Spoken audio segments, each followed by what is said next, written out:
He is so amazing, I would doubt him never. Psalms 91, I am hiding in his feathers. Obedience, I am doing what him tell us. In the spirit, you can never cap like big letters. What's up, everybody? I am Key Loves God. Welcome back to my channel where I help uplift, encourage, and inspire others on how to be the best versions of themselves. If you guys are new to my channel, please feel free to hit that subscribe button and notification bell so you can be notified every time I post another video. So you guys, in today's video, I am literally just chilling with y'all on this beautiful, gorgeous Sunday. I just really want to take time to just sit and talk with you guys because I feel like there's a lot of stuff that, is happening in the world right now that I just want to talk about and get you guys' thoughts and opinions on them. And there's sometimes I just want to sit and reflect. I don't know everything in the Bible. I don't know everything, to teach or to talk about, or, what God may want to tell you guys. And I just believe that he does like to use us as instruments to advance his kingdom on this earth. But there are some days to where I don't get anything. There's some days to where I have nothing to talk about, or I'm just as confused as anyone else and I don't have it all together.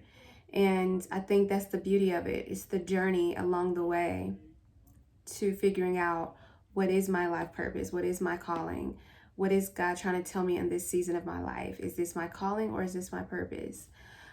So without going too far off into a tangent, today I simply just wanted to chill. I'm really relaxed and I just had a really, really good weekend.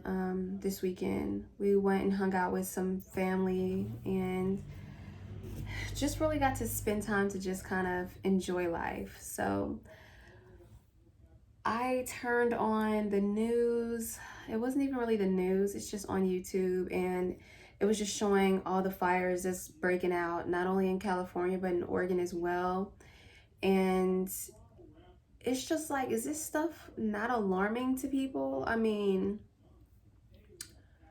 the weapons of our warfare are not carnal, but literally, they are spiritual.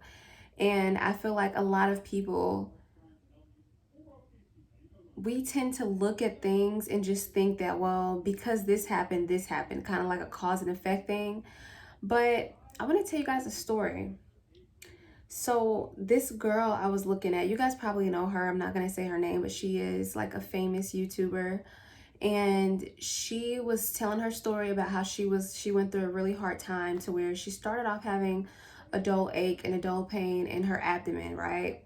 And she said she didn't think much of it at first because this has happened to her before, and she had to go get her colon cleaned out, and then it went away. Mind you, she's very young. So she said that she thought nothing of it, and she thought, well, maybe this is going to have to be the same way this time. So she ended up going into the emergency room when she found out that the pain was starting to move up. It was starting to move positions. And basically the doctors and, all of them, of course, was like, yeah, let's go ahead and is it called a colonic or something, I think? But they went in, they put the tube in there, and they just started sucking everything out. And she said it was just water coming out. And she was like, why is there so much water? And she remembered the body is made up of 70% of water in the human body. So she thought after that it would just kind of go away, and she was happy because her stomach was getting flatter and stuff. Long story short, the pain was still there. So they sent her home. We're like, there's nothing wrong here. We don't see anything. You're good to go. Just let us know if the pain comes back.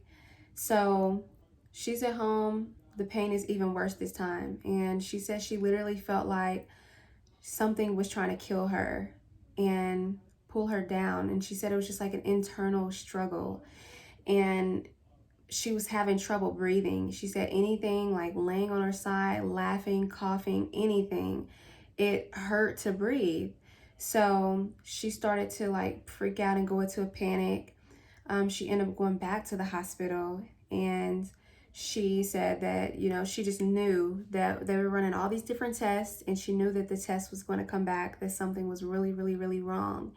And the doctors came in the room and they told her that everything was normal.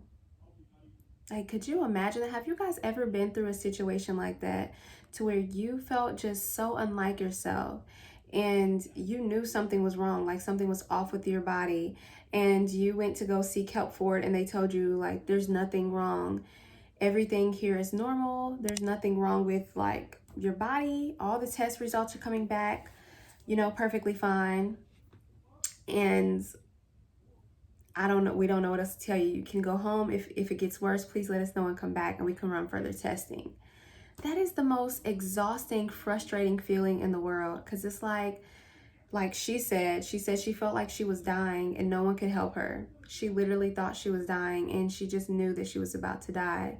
So she said they sent her home, they gave her all these medications, and she said she just was at home crying, or she was trying not to cry because she couldn't breathe. And finally, something in her told her to call her prophet. And she did, and the prophet told her that she had a hex on her. And she told her to open up her Bible to Psalms 23 and to read that out loud and to say it. And mind you, she's still in pain. She's still in agony. She still can't breathe. And basically, she did it. And she said, in the morning, this pain is going to be gone and you won't have any problems with this. So the girl, she just was like, yeah, okay, like everything else didn't work, so why would this work? So she went to sleep, and she said in the morning she woke up and her pain was gone. She was back to normal. And she was just crying, telling her testimony. And she was saying, if you guys ever feel like anything is wrong with your body, if you guys ever feel like that something is off, please just get help, pray, read your Bible. And she was like, she just felt like this is the first time in her life she's become a millionaire. Everything is great for her in her life right now, and she don't know who could be praying on her downfall. And she said, be careful who you ask people, you know, be careful who you ask to pray for you, because they could be praying on you and not for you. And basically that a lot of the stuff that is going on, even we look at these doctors sideways, like, what you mean everything's normal? But really, when the test results are normal, then that just boils down to the spiritual. Our bodies are just a vehicle. We are spirits. And that's how we get from point A to point B in this world, in our bodies, in this shell. And what we can't see in this spiritual realm is real. So it's so important that we use our authority that God gave us and that we speak against these types of things. And I really feel like God is speaking to us right now in this country with all of these tornadoes, all of these natural disasters, the fires in Oregon. I know somebody did start that, but there's a spirit behind and in that person. What kind of spirit is it? So, and then with the stuff in California, it's just, it literally looks like a war zone there. It literally looks like hell. And I just couldn't believe the images and the pictures. But the whole point of this video was to just talk to you guys and let you know that we are at war. This is spiritual warfare, and it is very much real. And just because we can't see it doesn't mean it isn't taking place. It's only a matter of time before it hits the physical, and it's starting to in certain places. But just keep your eyes open, you guys, and continue to stay armored up, continue to pray, and remember that we are not fighting against flesh and blood, okay? It's rulers in heavenly places, in the spiritual realm, dark spirits that we fight against, and the weapons of our warfare are not carnal, but spiritual. So I love you guys so much. Thank you guys for watching my video. Shout out to all of my new subscribers. I have so many of you guys to thank for commenting under my videos and just all of your nice comments that you guys say. You guys are so sweet. I really appreciate it. And I will see you guys in another video. It's so amazing, I would doubt him never. Psalms 91, I am hiding in his feathers. Obedience, I am doing what him tell us. In the spirit, you can never cap like big letters. Haters wanna block my shine. You